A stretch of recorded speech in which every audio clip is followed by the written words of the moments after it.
There are not nearly enough licensed childcare spaces in the city of Vancouver and not nearly enough in the province of BC. Childcare is actually the main responsibility of senior government. And what's happened in the city of Vancouver is that we've had to step in to try to help support parents who are desperate for childcare.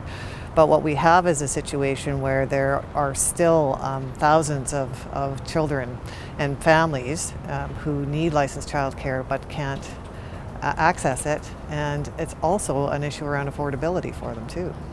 So some of the things that they've done is that they're prototyping about half a dozen childcare sites in Vancouver and 2 at UBC for parents who only pay $10 a day.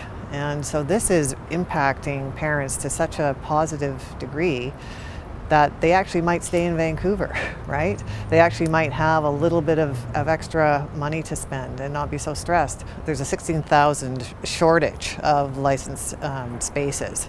So a lot of parents are having to depend on unlicensed care. Early childhood is a very, very particular and special time. So science has taught us that it's really important for us to invest in really good quality childcare for children because it helps them throughout their life. We're really concerned about young families leaving the city, and we know that this is happening because of affordability issues and that there are certain groups of young people who are leaving, and those are typically around the age range of when people decide that they're going to have children, late 20s, 30s, around then.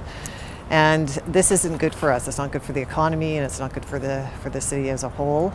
So it impacts, of course, the labor market, which is something that's not talked about often enough. And that includes employers and large employers that are seeking to recruit and retain staff.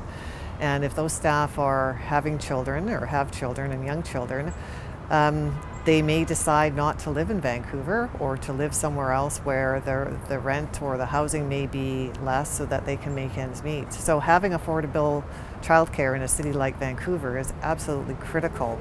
Well, the city has been looking at lots of creative ways to look at the shortfall, and one of those is a way to address the fact that we have limited space in a growing city. And so an example might be in Gastown, we're opening up a childcare on top of a parkade, no longer being used as a parkade. We may as well use the space for something that the community really, really needs. We're also working with schools, and the schools are going through their seismic upgrading is to integrate childcare right in the school. And this is what I call a triple word score win for parents and for kids and for the environment. So it's a one-stop shop. You're not having to drive and transport your children around. It's a seamless entry into school from into kindergarten, which can be a hard thing for kids. This is what teachers tell us. And that means that for parents, it's a one-stop pickup as well. So less running around for everybody and better for the environment and such. So those are the ones that we're really, really excited about. I think anywhere where we can find co-location and multi-purpose is going to be really, really important for us. Now we're on the rooftop of a city-owned parkade at 150 Water Street in Gastown, and the parkade hasn't been used very much for cars, so we want to use the space to maximize the opportunity for really good public use. So what you're going to see here in a couple of years or less are 2 childcares going into the space. And it would be accessible for parents who families who live in the neighborhood or work in the downtown Gastown, downtown East Side area.